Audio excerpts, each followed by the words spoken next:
Picture Ronald McDonald walking into a boardroom in 2025 holding not fries, but a spreadsheet. On it, proof that McDonald's still serves 69 million people every single day. The clown empire keeps its crown while facing pressures like rising food costs, the push for healthier options, delivery challenges, and rivals chasing plant-based trends. So how did this brand survive everything from inflation to menu disasters to pandemic shortages through the 1990s and into the 2020s? Today we're breaking down McDonald's biggest victories, biggest failures, and strangest experiments. And one of the strangest cost nearly $300 million to flop. The $300 million burger blunder. McDonald's once tried to reinvent itself with a single product, the so-called burger for grown-ups. In 1996, the company launched the Arch Deluxe, a bold play aimed at convincing adults that McDonald's was more than Happy Meals and bright playgrounds. The price tag of the project? Around $300 million, a figure that made it one of the costliest menu experiments in fast food history. Executives believed this one sandwich could overhaul the brand's image and carve out a new, more sophisticated reputation. The Arch Deluxe itself wasn't outrageous on paper.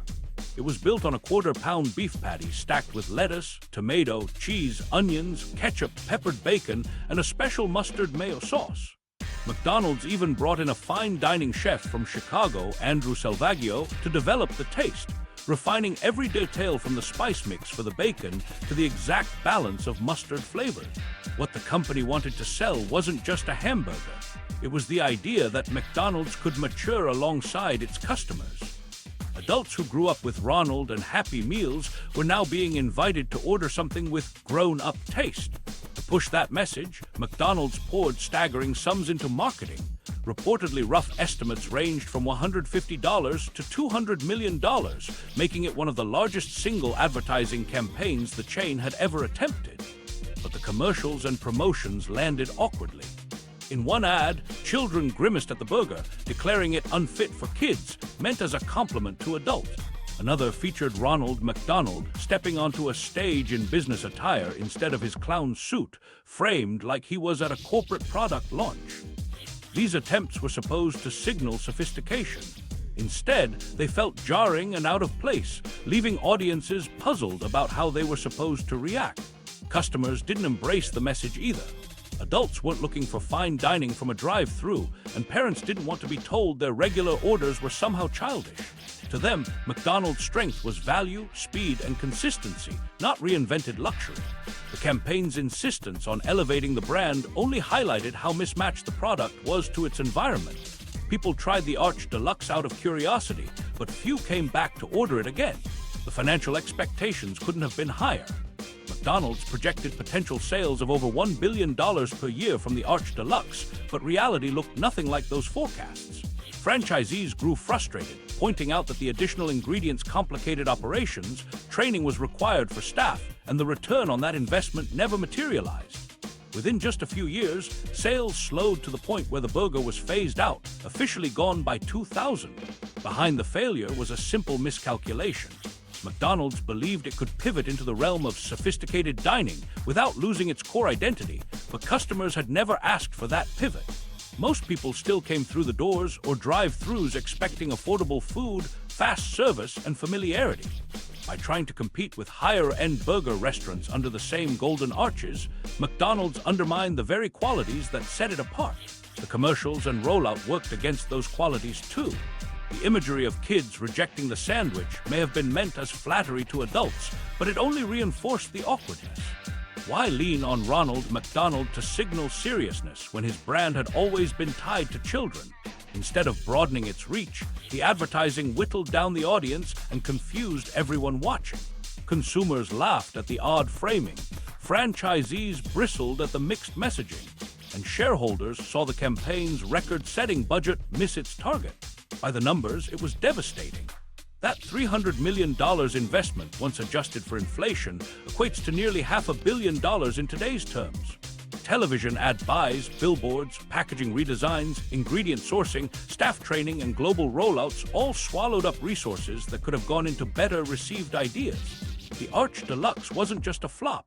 It was a black hole for time, money, and morale.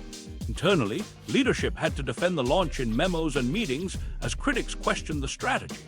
The product revealed tension between McDonald's headquarters and its franchise network, many of whom resisted the steep rollout costs for a burger they didn't believe in.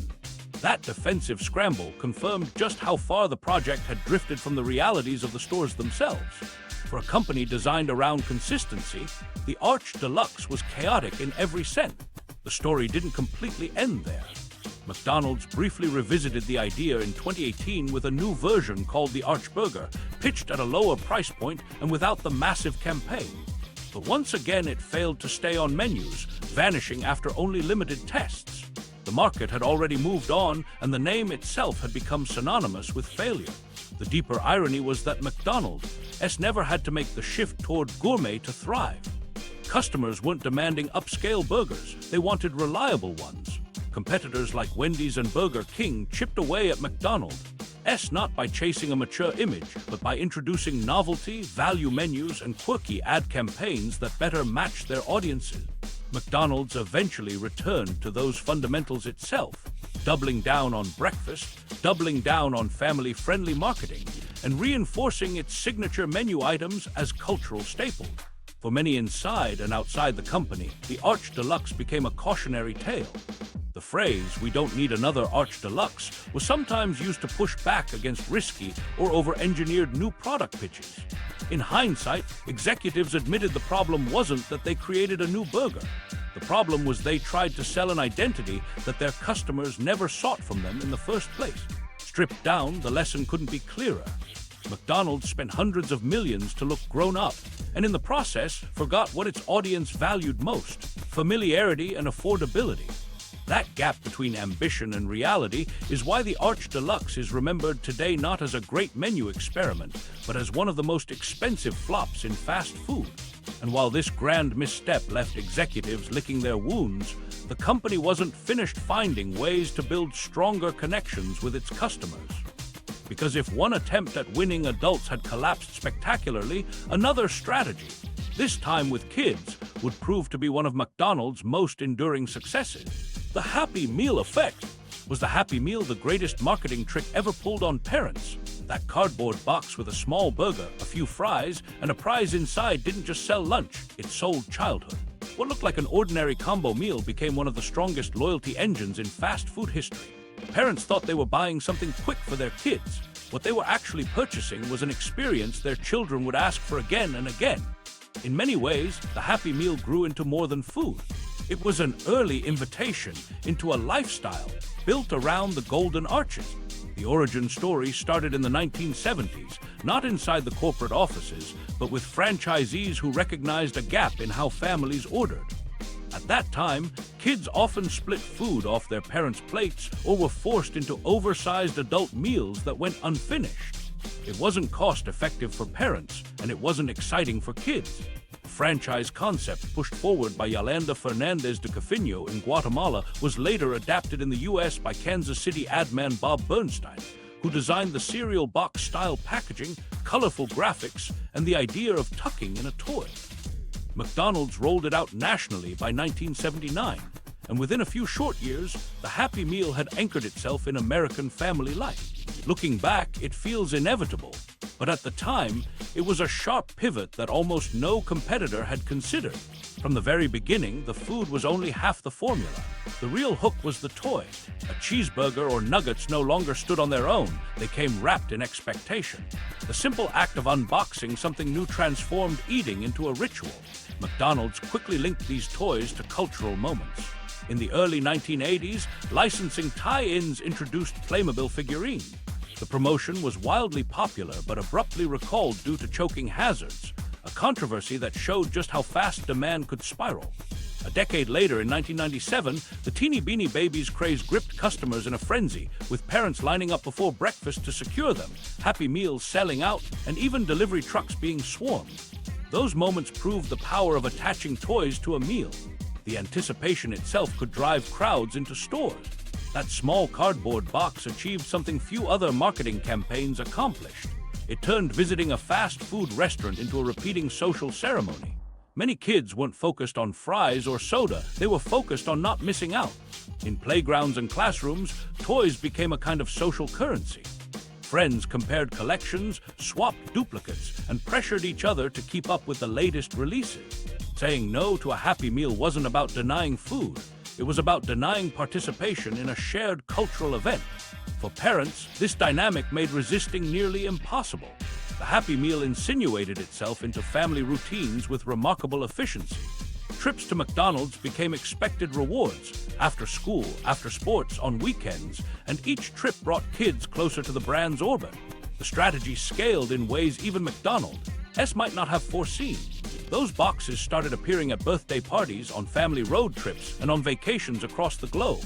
Advertising reinforced the story with commercials that framed Happy Meals not as fast food, but as family moments worth treasuring. The result was enormous. By the 1990s, the Happy Meal was such a key part of operations that nearly 1 out of every 5 customer visits included a purchase. For one menu product to carry that kind of weight showed how successfully McDonald's had linked it to everyday family life. Today, the scale is almost unimaginable. Over 1 billion Happy Meals are sold worldwide every year. That's not just brand penetration, that's cultural saturation. Still, the very traits that made the Happy Meal successful also brought criticism. Advocacy groups and some legislators accused McDonald's of targeting children too aggressively, of encouraging unhealthy eating habits, and of adding plastic waste to landfills. McDonald's did feel the heat, but instead of shelving the concept, it sought to adapt. Over time, the company shrank fry sizes, removed soda as the default drink, added fruit slices to the menu, and made milk or water easier options.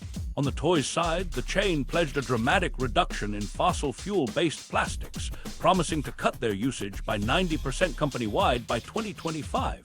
In many markets, plastic figurines gave way to foldable 3D paper crafts or toys made from recycled materials.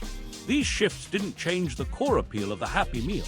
The surprise remained, only the packaging adjusted to new values. Those changes subtly reframed the Happy Meal as more than just a remnant of the late 20th century. Parents who experienced the era of Hot Wheels or Lion King figurines were now raising their own kids in a world where environmental concerns were part of everyday conversation. By evolving the material without erasing the ritual, McDonald's demonstrated how a brand can respond to criticism while still preserving its strongest marketing asset. In practice, most children were unconcerned whether their toy was plastic or paper. The important thing was that it existed. Nostalgia still carried the rest. The Happy Meal wasn't just effective in the US, it became a global language of childhood. A child in Brazil, Japan, or the UK could open the same red box and find a toy linked to the same animated film or cartoon series. That shared experience functioned like a cultural thread running through entire generations. Unlike television shows or games that varied across borders, the McDonald's Happy Meal offered remarkable consistency. It let different parts of the world tap into identical cultural beats, one small figurine at a time.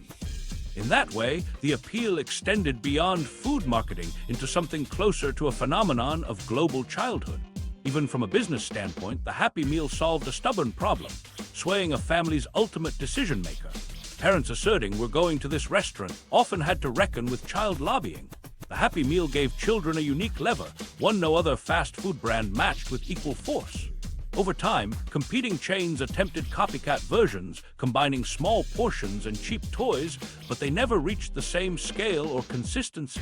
McDonald's had already staked its territory as the kid-friendly choice. And once that association took root in parents' minds, it was hard to dislodge. Another overlooked part of its impact is how the Happy Meal quietly laid down a foundation for long-term brand attachment. While executives in the 1990s chased adults with failed pivots like the Arch Deluxe, they didn't need to engineer loyalty for grown-ups. By the time kids who grew up with Happy Meals became teens or adults, many already carried nostalgia and positive memories of McDonald's.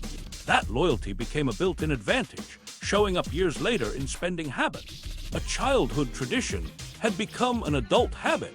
The criticisms, lawsuits, and regulatory challenges remain part of the Happy Meal's history, but they haven't derailed its momentum.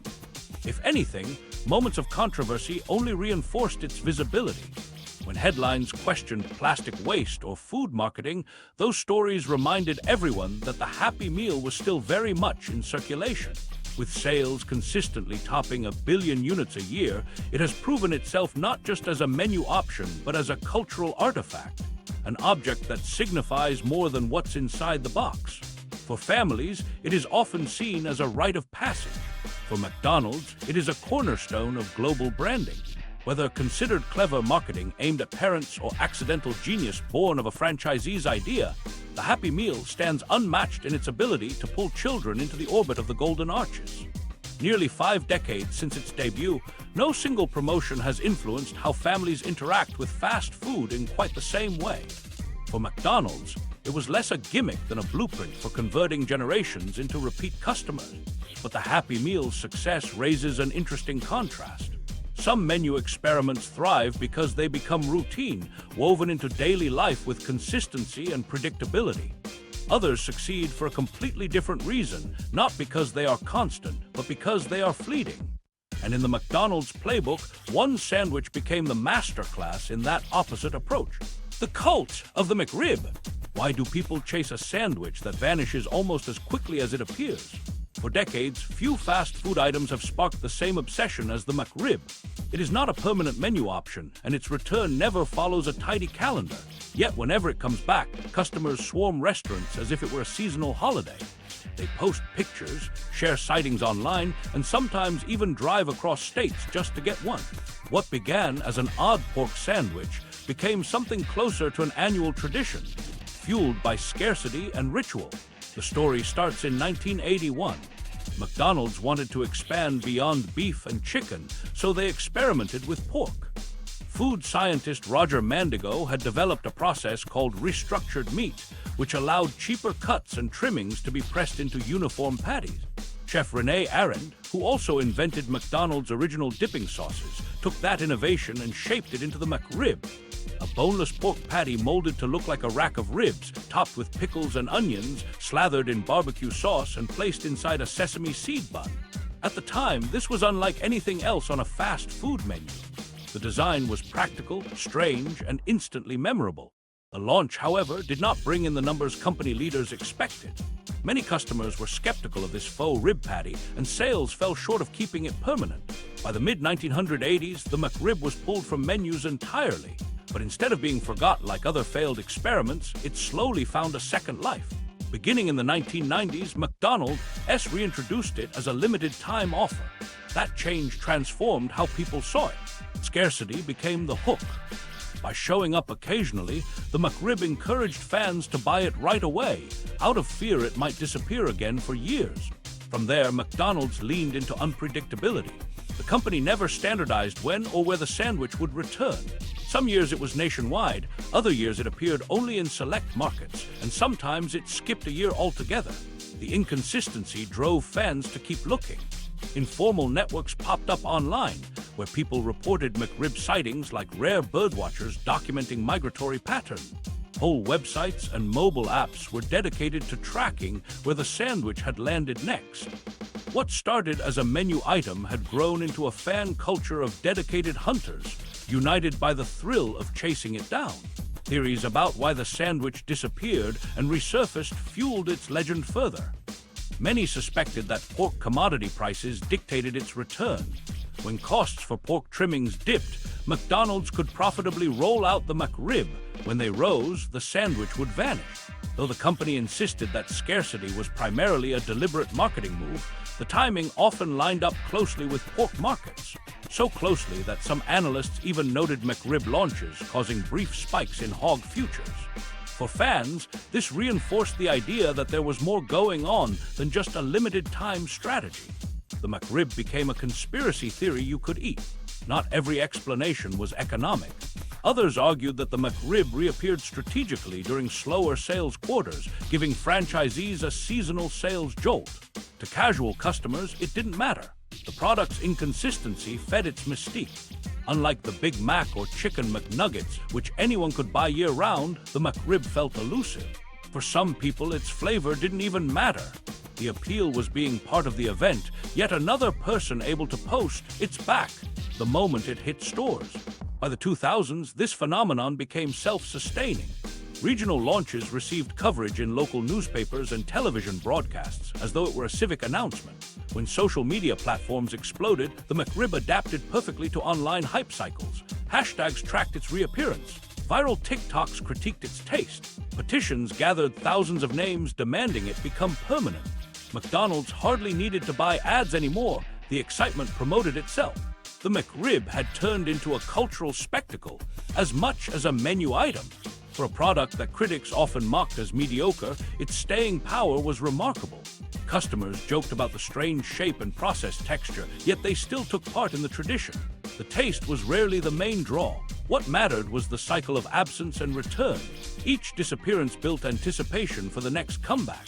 Each comeback provided a burst of relevance for McDonald's that no year-round item could match. Over time, the company also faced bigger questions related to sourcing and ethics.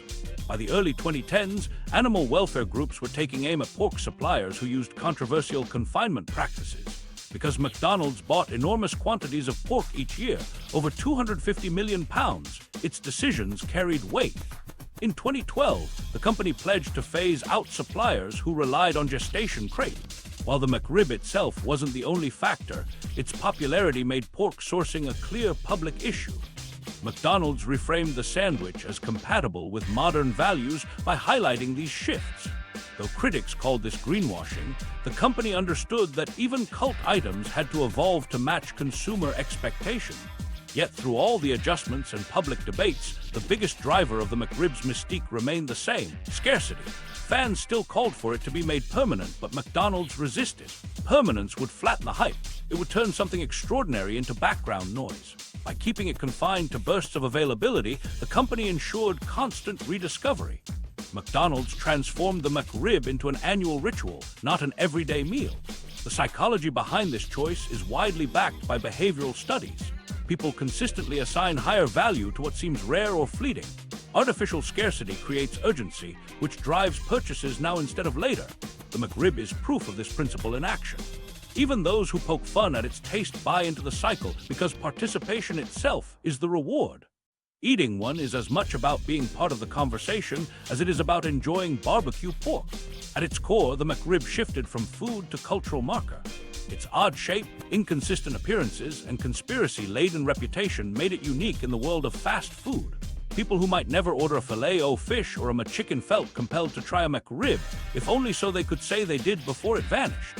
That cycle of curiosity built one of McDonald's strangest triumphs, not the chain's most profitable item, but arguably its most mythologized. The sandwich's odd status also underscored a paradox for McDonald's. While some menu items succeed through permanent familiarity, others thrive precisely because they are temporary. The McRib represented one side of that strategy.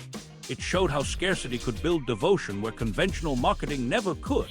But in other parts of the business, what McDonald's needed was the exact opposite: consistency, routine, and a dependable product to anchor daily decisions.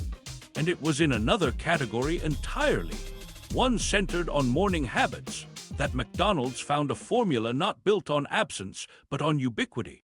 McDonald's secret weapon, breakfast. In the US, mornings quietly became one of McDonald's strongest battlegrounds. Today, breakfast is more than just an add-on for the chain. It represents roughly a third of its domestic business. That level of dominance did not come naturally. In the early 1970s, McDonald's wasn't even open for the morning crowd. No eggs, no coffee for commuters, no rush of school drop-offs pulling through the drive-thru. It took one franchisee, Herb Peterson in Santa Barbara, to ask a simple question: why not give customers a fast food version of breakfast? Peterson worked on his idea in 1971. Drawing inspiration from Eggs Benedict, he wanted a sandwich that felt familiar but could move across a counter in under a minute. To make it work, he needed consistency, every egg the same size and shape no matter who cooked it. The solution was his custom egg ring, basically a small metal mold for the griddle. That little invention unlocked the entire idea. The finished product, an English muffin stacked with a perfectly round egg, Canadian bacon, and cheese, was simple but transformative. McDonald's introduced the Egg McMuffin in 1972, and by 1977, the company had committed to a full breakfast menu on a national scale. That launch marked a turning point not only for McDonald's, but for the fast food industry as a whole. Before then, eating breakfast out usually meant a diner or a sit-down restaurant. Now you could get eggs, pancakes, or a sandwich on the way to work without leaving your car. Within just 4 years, breakfast grew to nearly 18% of McDonald's sales. By the late 1980s, it climbed to 25%, and competitors scrambled to copy the model. Burger King introduced the croissant sandwich. Convenience stores leaned into prepackaged grab-and-go options. But McDonald's had what everyone else wanted: habit. It wasn't just selling food, it was attaching itself to the rhythms of school mornings, office commutes, and family weekends. The strategy gave McDonald's something invaluable: a new stream of revenue that didn't depend on lunch or dinner traffic. That meant when burger competition heated up in the 80s and 90s, breakfast kept the company steady. Customers who made McDonald's part of their morning often returned later in the day. The Egg McMuffin became an anchor, joined along the way by hash browns, sausage biscuits, hotcakes, and eventually newer spins like McGriddles. The details mattered less than the pattern. Millions of people repeating the same stop every single morning. But breakfast didn't just serve customers. It shaped how the company adapted in tougher times. One of the clearest examples came in 2014 when McDonald's finally responded to years of customer requests and launched all-day breakfast nationwide in the U.S. For decades, executives had argued it was impossible to serve eggs and burgers side by side, but the demand never faded. When the rollout hit, diners showed up in droves for afternoon McMuffins and midnight hotcakes. Sales jumped, and it looked like a masterstroke. Yet running two menus simultaneously quickly tangled operations. Staff had to juggle raw eggs with burger patties, grills slowed, and franchisees balked at the complexity. By 2020, during the pandemic, all-day breakfast was rolled back completely. The experiment had proven two things at once. Customers loved breakfast enough to want it beyond the morning, but the kitchen strain made it unsustainable. Even so, the temporary loss only reinforced how central breakfast had become. Social media filled with frustration from people who felt deprived of their 2 p.m. McMuffin. It showed that these items were no longer casual purchases, they were part of expectations. And even paired back to morning hours, the menu line continued to fuel the business.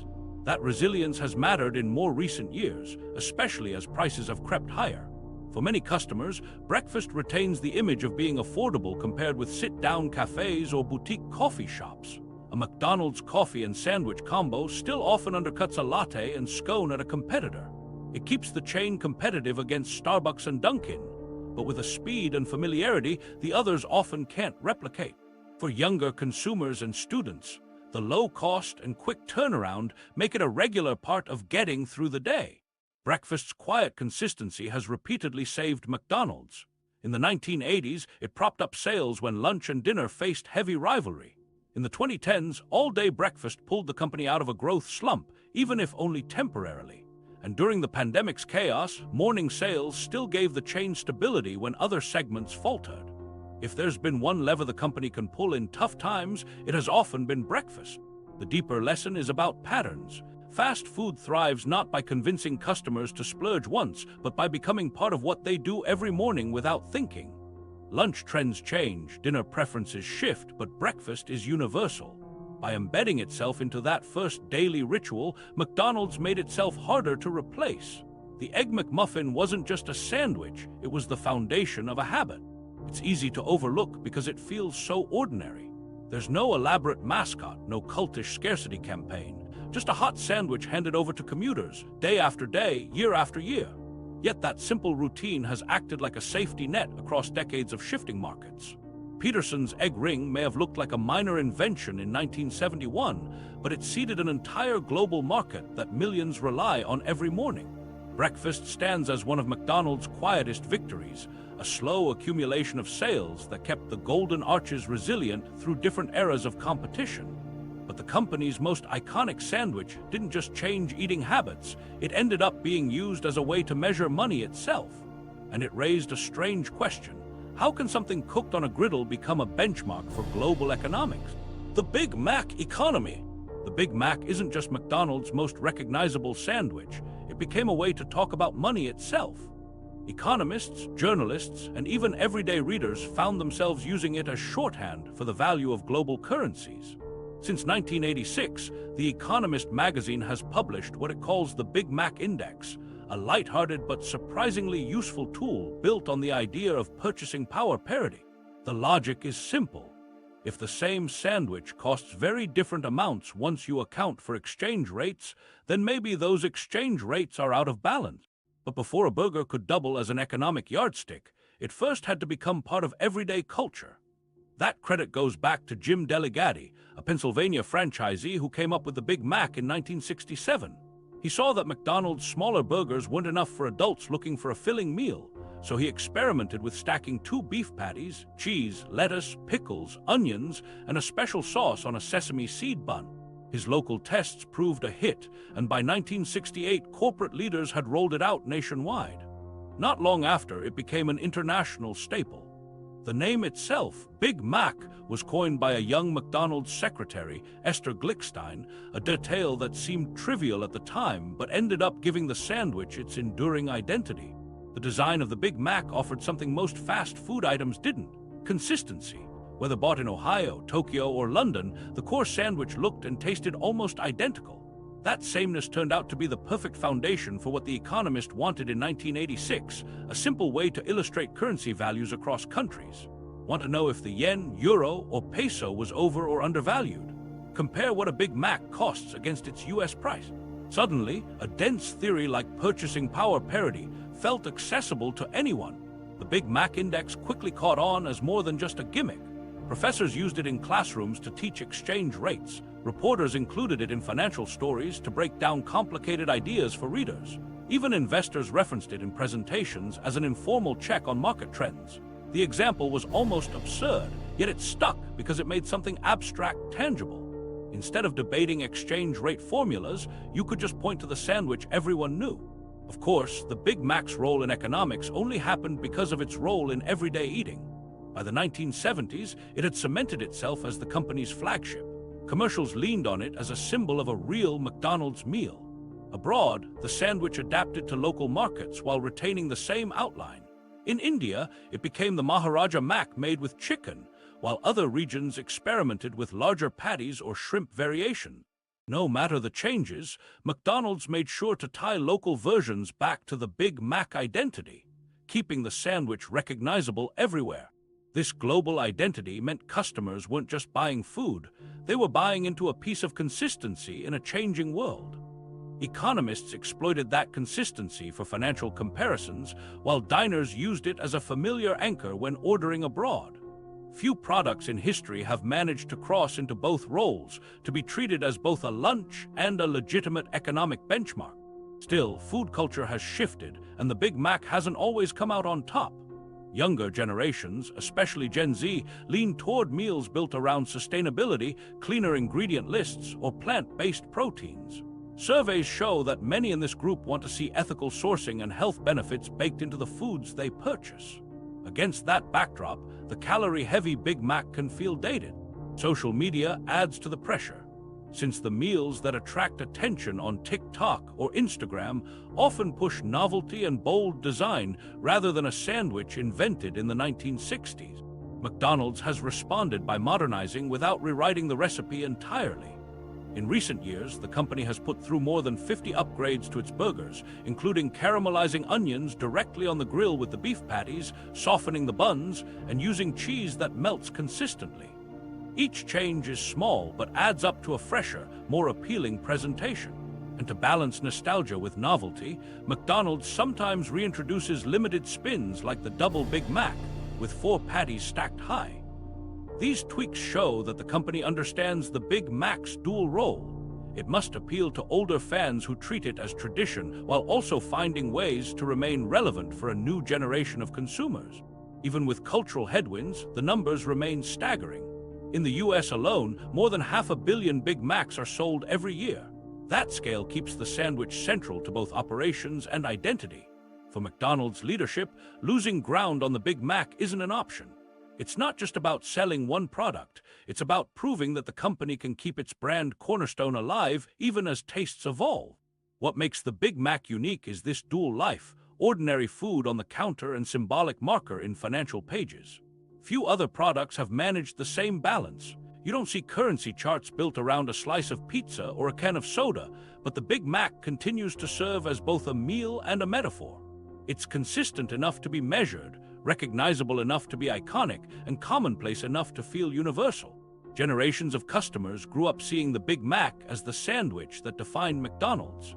Generations of readers learned about currency values by checking how much it cost across borders.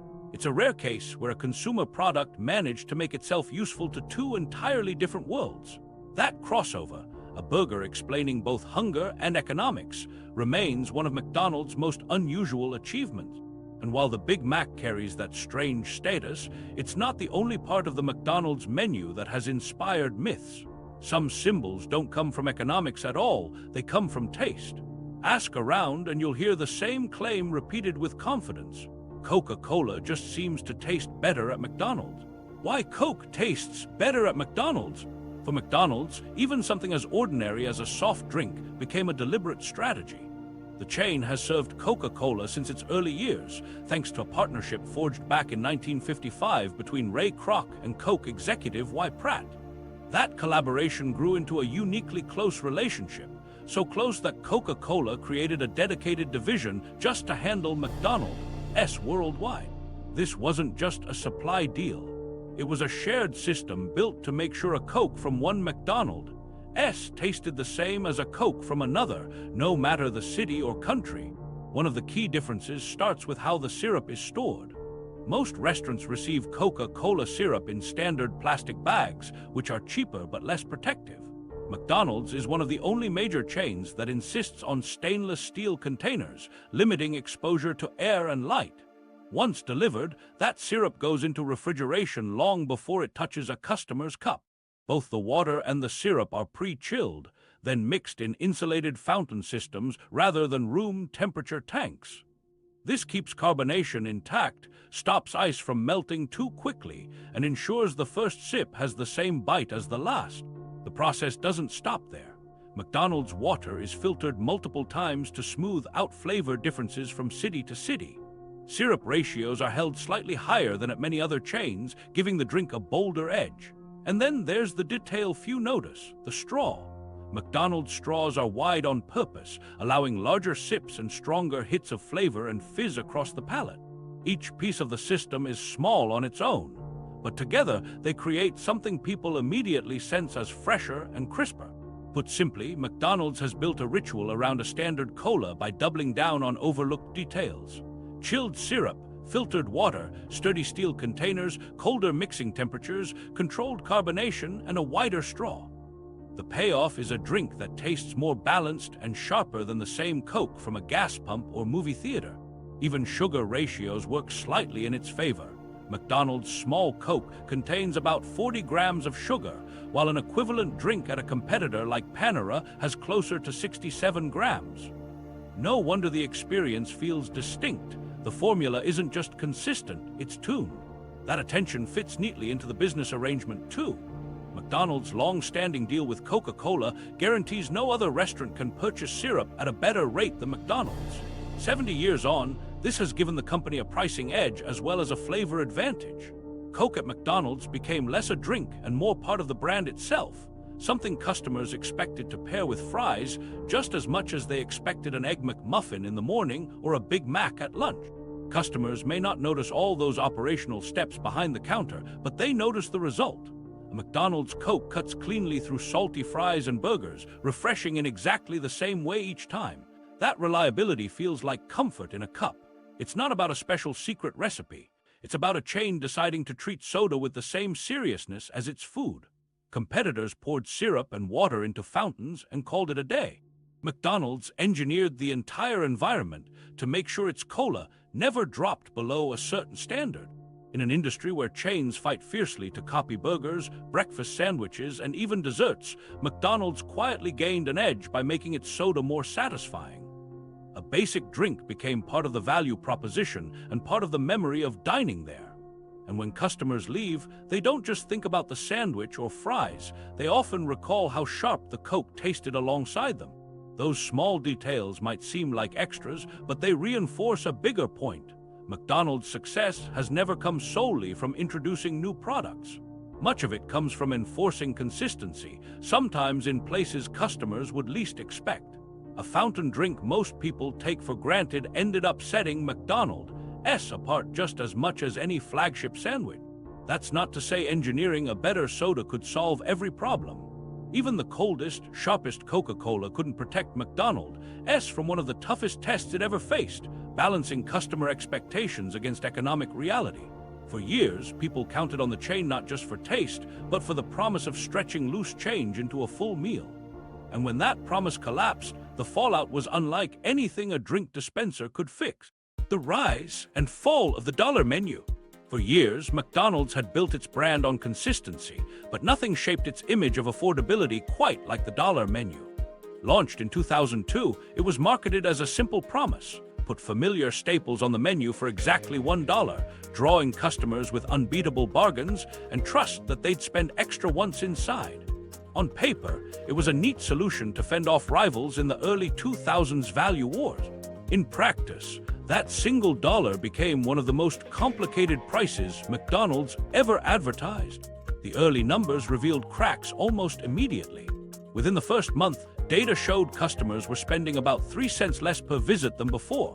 That figure looked tiny, but when multiplied across thousands of stores and millions of transactions, it chipped away at revenue.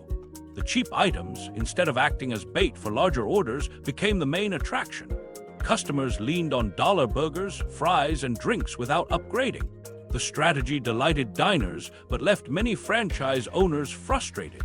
Since menu staples like the double cheeseburger actually cost more to produce than the $1 price point allowed, franchisees in high-cost areas were hit hardest. Rent, wages, and ingredient costs ate through their margins, yet they were expected to maintain prices promoted nationally. Some stores in expensive cities, including Manhattan, quietly adjusted. The so-called dollar menu double cheeseburger often appeared closer to $2 in practice. That sort of local variation clashed with corporate's image of uniformity and left some customers confused about what they could really expect when they saw the dollar advertising. By the late 2000s, it was clear the strict $1 ceiling couldn't hold. McDonald's swapped out the double cheeseburger for the McDouble, cutting one slice of cheese to shave pennies off costs. Those pennies mattered at scale. At the same time, items began creeping above $1, $1.19, $1.39, marking the first visible retreat from the concept. The dollar menu still existed in name, but it was already mutating behind the counter. That shift became official in 2013 with the rollout of the dollar menu and more. Instead of pretending that every option could stay fixed at $1, McDonald's experimented with tiers: $1 at the low end, $2 for slightly larger options, and above that for premium items. The intent was flexibility, giving operators breathing room while preserving the image of a value menu. Customers weren't convinced. To them, the rebrand felt like a bait and switch. The magic of the original dollar menu had been its clarity: a burger, fries, or a drink for pocket change. Once flexibility entered the picture, that clarity disappeared, and with it the charm that had drawn so many in. Not long after came another attempt, McPick 2. The idea was simple: let customers choose 2 items for a bundled low price. While the format sounded creative, franchisees quickly pointed out that it damaged margins even more severely than most promotions. One operator even called it the most devastating hit to cash flow in a decade. What looked like innovation from corporate often translated into financial strain in practice. The gap between what the brand promised customers and what franchisees could realistically deliver was becoming harder to ignore. The breakthrough didn't come until 2017. That year, McDonald's reintroduced value pricing with the $1, $2, $3 dollar menu. It positioned items across 3 clear tiers, finally acknowledging that a true $1 menu no longer worked universally. The new system balanced customer expectations with franchisee needs, offering flexibility without disguising the higher prices. And crucially, it delivered results. U.S. sales rose 2.9% in the first 3 months. For the first time in years, both corporate and operators had reason to say the model worked, even if the dollar part was more brand memory than financial reality. Still, those gains had limits. As inflation accelerated in the 2020s, ingredient costs, labor wages, and distribution all climbed higher. A meal that once fit neatly under $3 increasingly jumped beyond $5 or $6 in cities like New York and Los Angeles. Items like the McChicken, once synonymous with the true $1 tier, now hovered closer to $3. The dollar banner remained on menu boards, but its meaning became symbolic. Customers vented online, posting old ads showing full bags of food for less than what a single sandwich cost today. Nostalgia made the past seem idyllic, but the economics that had once made the dollar menu viable simply no longer existed. By 2025, the original vision had dissolved almost entirely. The phrase $1, $2, $3 still appeared, but in practice, many of those items cost double or triple depending on the market. What a dollar actually bought was little more than a small cone or the occasional add-on. To longtime customers, it felt like the spirit of the menu had been broken. Yet the desire for value hadn't gone away. It had shifted into new promotions designed to give the impression of affordability at a higher baseline. Chief among those was the $5 meal deal, rolled out nationally in 2024. The bundle included a sandwich like the McDouble or McChicken, small fries, nuggets, and a drink, a curated package meant to stretch a family's dollars without leaning on the outdated single-price promise. For many budget-minded customers, it delivered enough substance that the higher figure still felt fair. For McDonald's, it drove foot traffic at margins that operators could tolerate. At the same time, the company leaned heavily on digital strategies to keep the concept of value alive. Through its app, McDonald's pushed deals like buy one, add one for $1, exclusive bundles, and loyalty perks that encouraged routine visits. These promotions reframed value as something dynamic and personalized, less about static menu boards, more about unlocking rewards through participation. It gave customers the satisfaction of a bargain, while giving the company more predictability and data. In that sense, the original dollar menu lives on, if only in spirit. It exists now as a branding idea, a reminder that McDonald's built an identity around always offering something affordable, even if the definition of affordable keeps shifting with the economy. Where once a teenager could fill up after school with coins from a glove compartment, today that same ritual comes in the form of bundled meals and app notification. Customers may gripe, but they still associate the Arches with value, and that loyalty remains powerful. Looking back, the rise and fall of the dollar menu mirrors broader economic changes. In 2002, it was possible to make a profit at $1 because costs were low enough to support it. Over 2 decades, rising expenses eroded that feasibility until the number became symbolic instead of sustainable. What stayed consistent was the strategy underneath. McDonald's always needed to anchor its image to affordability, even as the exact pricing evolved. The dollar menu's legacy is cultural as much as financial. It shaped how a generation thought about fast food, embedding the idea that McDonald's would always have something cheap enough to feel effortless. Even now, stripped of its literal meaning, that legacy influences how the company sells itself. It may no longer be a menu of single-dollar items, but it's still a powerful reminder that pricing strategy can define not just sales, but public perception for decades. McDonald's learned that not every strategy translates cleanly from the boardroom to the stores. Sometimes bold experiments succeed, and sometimes they collapse under the weight of their own promises. The dollar menu belonged to both categories, cherished by customers, strained by franchisees, reshaped until the name meant something different. And that cycle of testing and adjusting wasn't unique. The chain would roll out plenty of other experiments, some stranger than others, in the hopes of finding the next lasting idea. The weird and forgotten menu experiments.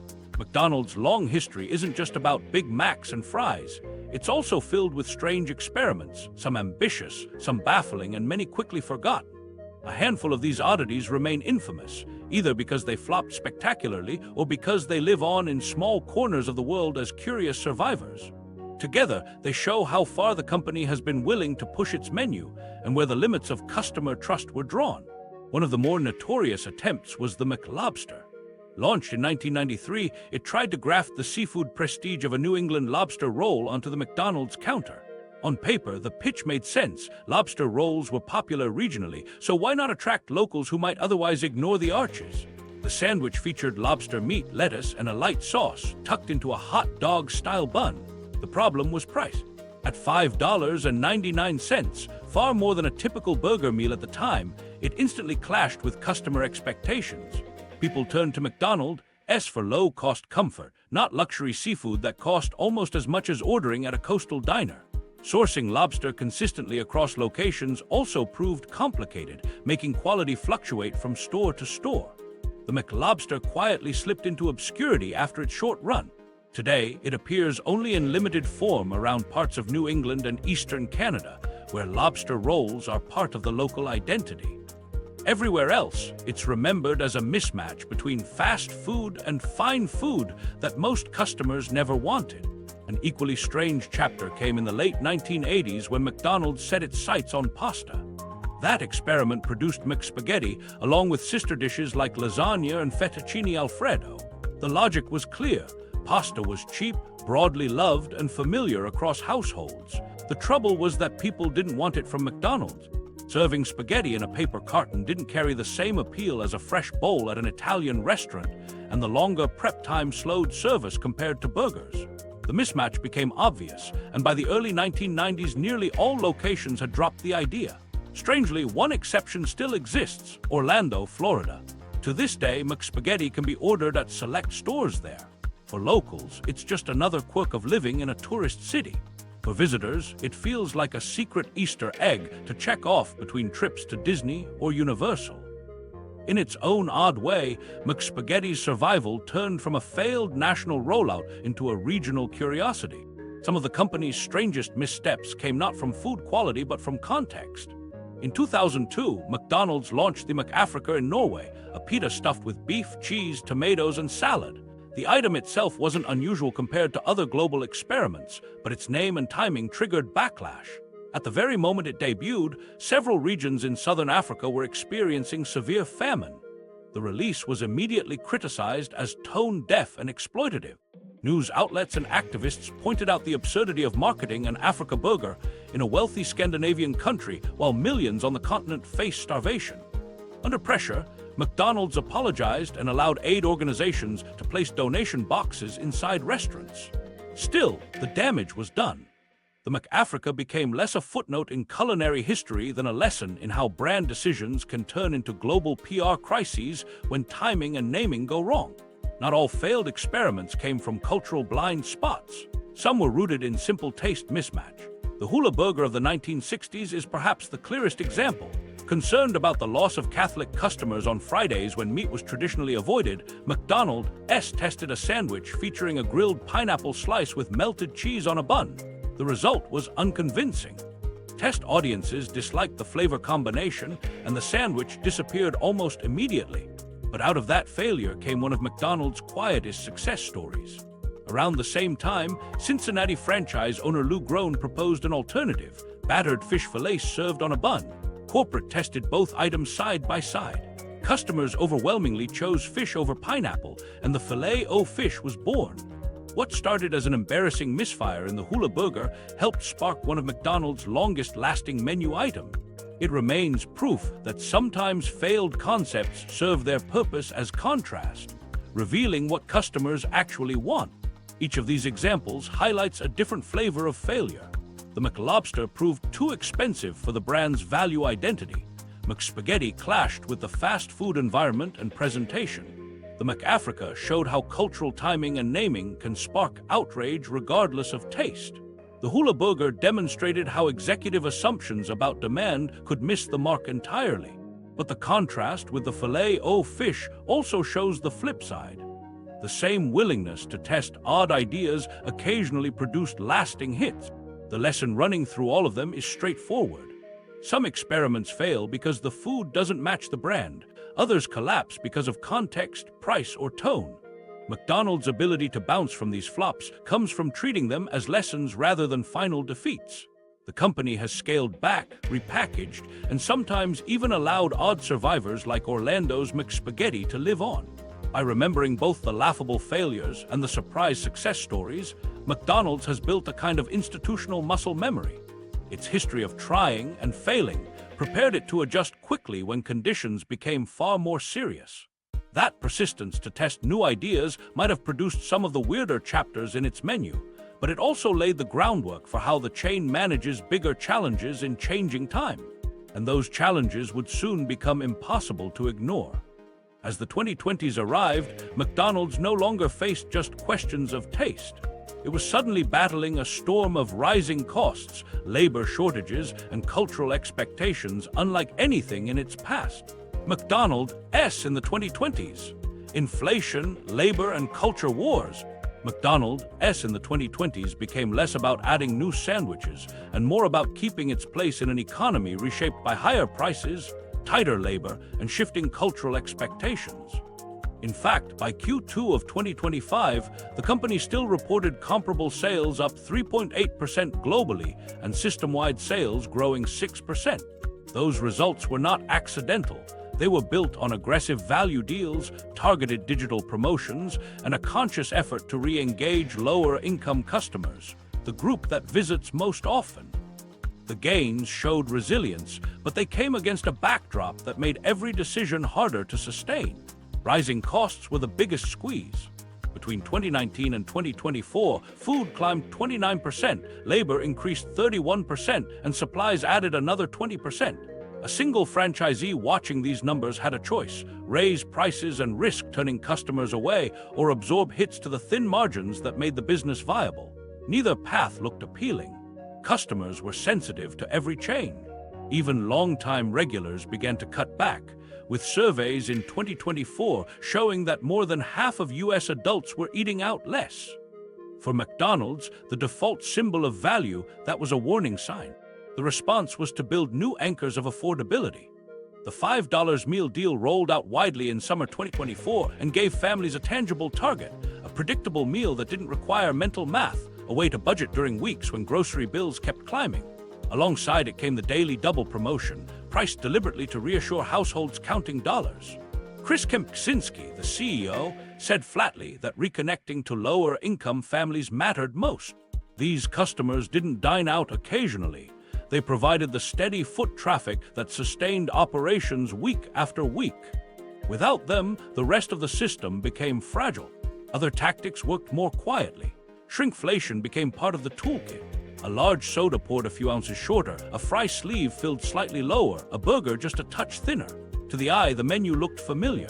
To the ledger, the pennies saved added up quickly when multiplied across millions of daily orders. McDonald's was hardly the only brand to adopt this method, but it showed how hard it had become to balance familiar prices with exploding expenses. The trick was to make the changes subtle enough not to push customers over the edge. Technology offered another set of tools, both for cost control and for customer loyalty. In some test markets, McDonald's experimented with AI-driven dynamic pricing, adjusting the cost of specific items based on demand, location, or time of day. The approach borrowed directly from airlines and ride-sharing apps, though applied at a far smaller and less noticeable scale. More significant was the broader digital platform itself. Ordering through the McDonald's app offered loyalty points, exclusive bundles, and deals designed to shift customers away from higher-fee delivery platforms like Uber Eats. Every app order bypassed commissions, and every loyalty point reinforced habit. The company was teaching customers to treat McDonald's less like a drop-in stop and more like part of a continuing subscription experience. The push for technology went deeper in the kitchens and counters.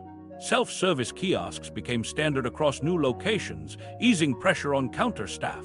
Mobile ordering streamlined peak hours, allowing smaller crews to handle larger waves of traffic.